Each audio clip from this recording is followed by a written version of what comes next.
I'll stop laughing in a minute. Because if you know anything about what's going on in the United States right now, this story, I swear, you need the clown music playing. I'm not going to play it on the video because I don't own it, and YouTube, like, copyright strikes everything now, and I don't want this flagged and stopped from distribution because I use the music. But this is so out of that.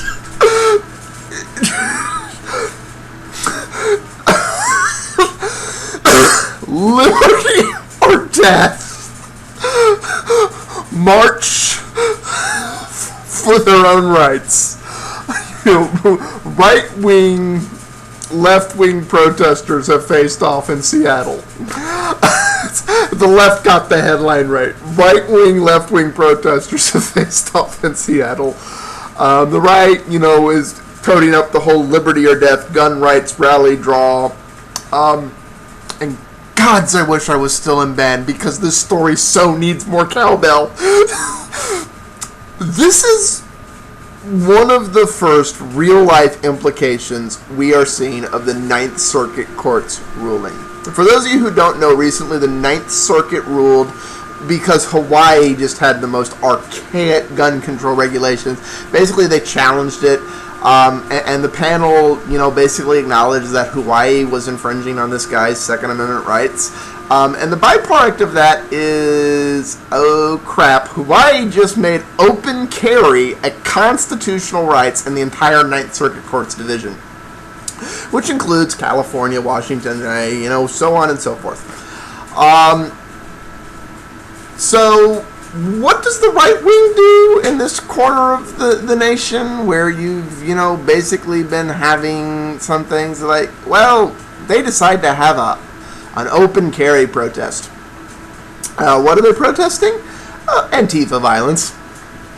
Antifa apparently has gotten more civil because rather than show up to bash the fash, as it were, now that they know these people are actually armed and probably ready to shoot them dead for trying, and quite frankly, even with duty to retreat laws in place, when they finally got backed against the wall, would be completely within their right.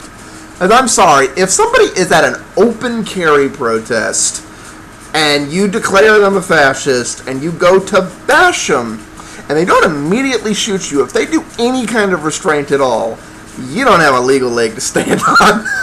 None. So basically they were trying to make their voices heard, and Antifa had cowbells. And I can't stop laughing at the absurdity of this, because the alternative is that this is really going to heat up, and these two extremes are basically going to go fight with each other in the street. I'll admit that's a possibility. I could even make an argument for the U.S. is potentially already in a civil war. But this is the comedy of this situation.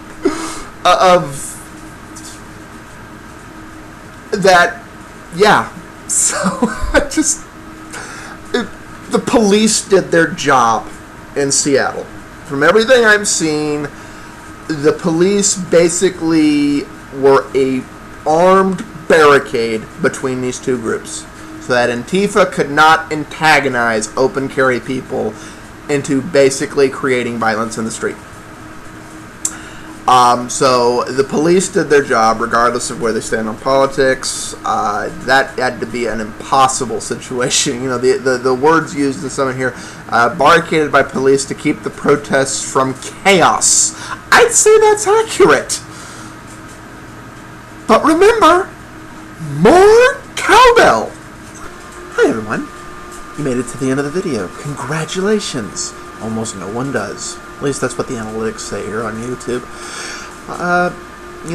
Since you made it this far, you might want to consider going one more click and expanding that description down there and go ahead and clicking over to Patreon and become a patron and contributor. If not, you'll also find it over in the channel page. But hey, regardless, there's this dislike thing. So by all means, downvote if you think I should shut up, or upvote if you'd like to hear more. And if you really feel inclined to do, at least you can do a subscribe. But hey, it's up to you.